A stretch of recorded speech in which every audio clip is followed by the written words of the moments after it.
YouTube, what's up? What's going on? I hope everyone here is starting out great, even though we're only 8 days into the year. But this is my 3rd year in the YouTube game, and y'all might be like, why is he just now doing Pappy Mason? Listen, if I give it to you all at once, I ain't gonna have nothing to talk about later. But let's get into it. Howard Mason was born in Alabama and relocated to the Crown Heights area of Brooklyn when he was young. Now, that area was populated with a lot of Jamaicans. Now, he's not Jamaican. Most of his friends were, and he took a liking to the culture. So he grew dreads and developed the speech patterns. I actually have a friend that did prison time, and he came back speaking Jamaican, using their slang, their terms, and all that. Like, I couldn't believe it. But anyway, he joined a gang at the age of 13, and he would be a part of the Jolly Stompers. Now, that's the same gang that Mike Tyson claimed to be a part of. Now, Pappy Mason would be fearless. They would snatch purses, mug people, commit petty crimes until he got his hands on some firepower. He would have issues with being harassed daily by police officers. I mean, he was up to no good anyway, so. But he developed a hate for cops. He looked at them as the devil. He would cuss them out, spit at them, and he wouldn't hesitate to get violent. And he was a hothead, very explosive, turning small situations into big problems. Cops would rough him up and take his money. Now, he never had a problem with frontlining for the crew. That's why the crew loved him. He would end up in and out of, juvenile facilities. Now, that's when he met Lorenzo Nichols.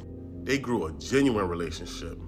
The two things the two had in common was both being from Alabama and both being great fighters. And Pappy Mason had a lot of fights under his belt. He was very good at 52 blocks. 1983, Pappy Mason would come home from a stretch. He was looking to make some money, and his friend Lorenzo Nichols was making plenty of it. He would use Pappy Mason as part of the organization. He put him as security, making a stack a week. I mean, that's pretty good, especially in the 80s. A stack a week now is good, but we're talking about the 80s. Now, you had some guys that didn't know Pappy. So the guys that didn't know him, they thought he was a part of a vicious posse from Jamaica, and he came over to the U.S. to handle some of Lorenzo's dirty work. But that wasn't true. But he began moving like he was from the Shower Posse. His whole crew was vicious, the B-Boos. Now, they all wanted to be like him. They would grow their dreads out, talk like him. They would move out just like him. They ran the 40 Projects, which was the South Jamaica Projects. And they played no games. I mean, none. Pappy Mason would do things like pistol whip a streetwalker for stealing. He once aired out a customer in broad daylight for complaining about Lorenzo's product. When guys was caught stealing, the repercussions will be based on how much was stolen. Like $20, you'll get hands and feet put on you. $100, you'll get that hot curling iron action, if you know what I mean. He used to stick that where the sun don't shine, just like Jeff Gant from Philly. But anyway, any debt over a stack, you're out of here. Pappy and the B-Boos had Queen shook. Now, they had their own product moving out the projects. The B-Boos was under Pappy, and Pappy was under Fat Cat.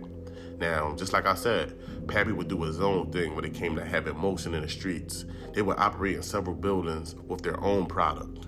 July 1985, Fat Cat got busted inside his deli, and he was caught with everything. Some green, some brown, some white, some firepower, and $200K. Now, his rules was to never deal out of any of his properties he owned, but obviously he didn't follow. As the police officers escorted Fat Cat to the car, Pappy Mason slipped behind a cop and was ready to bless him with a wig shot, but Fat Cat shook his head no. See, that's how you know Pappy Mason was loyal. That's how loyal Pappy Mason was to Lorenzo. He was willing to go out with the team and risk his life. But Lorenzo was off the streets. Pappy Mason would become a shot caller on the streets. Lorenzo would still run things from behind bars. Pappy would make visits and receive instructions, so Pappy operated as kind of a street boss.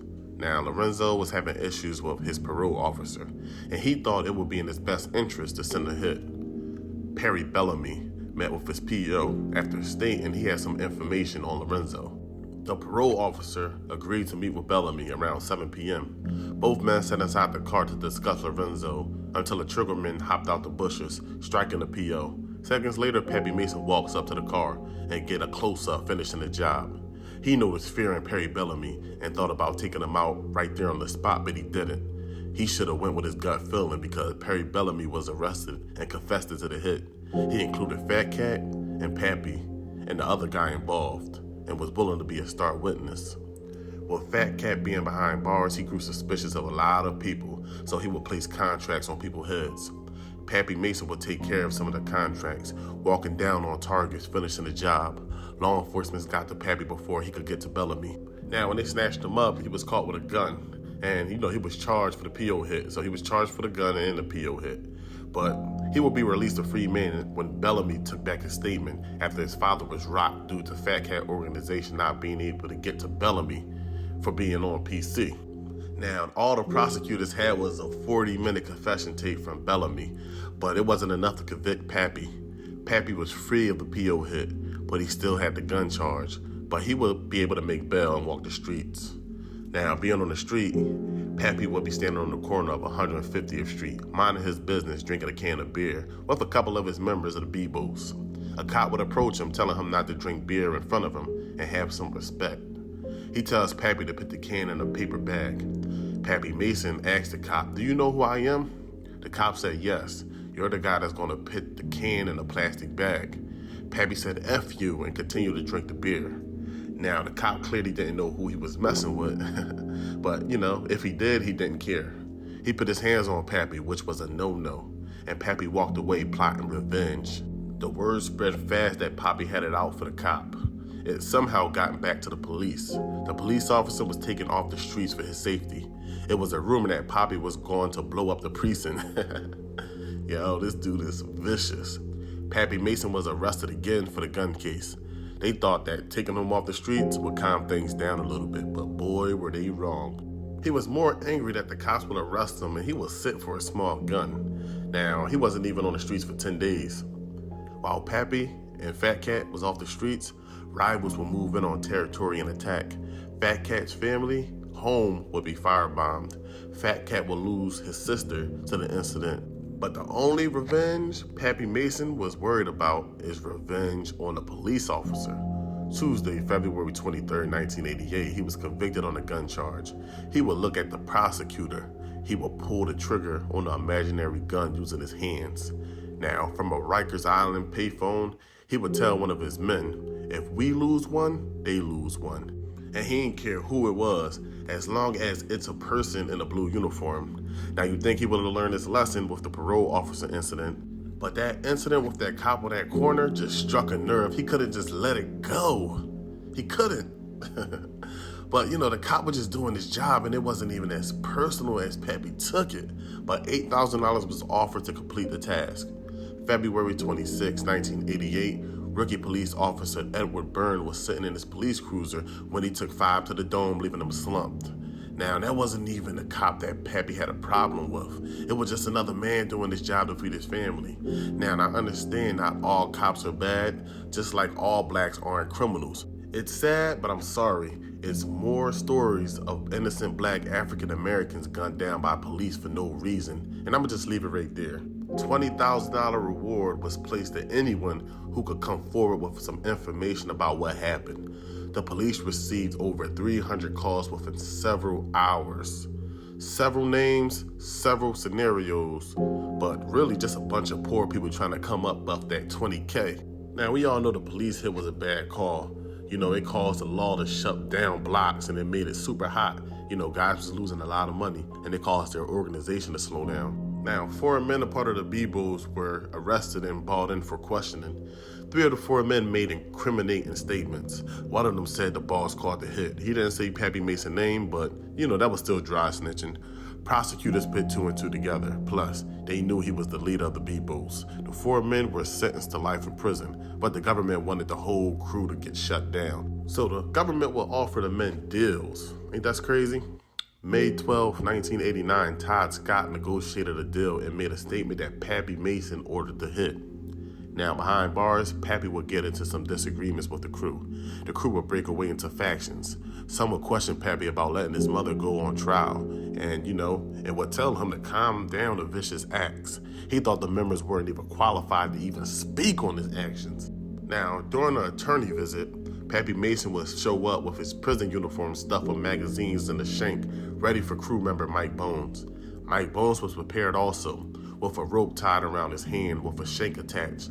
They would begin to fight and shake each other until Fat Cat pulled them apart and tell them that the real enemies were the feds.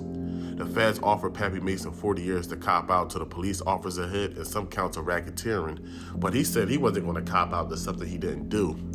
Lorenzo Fat Cat Nichols will plead guilty, and a newspaper stated that he would be willing to cooperate with investigators and testify against Pappy Mason and other organizations. Part of the exchange was to reduce his wife and mother charges.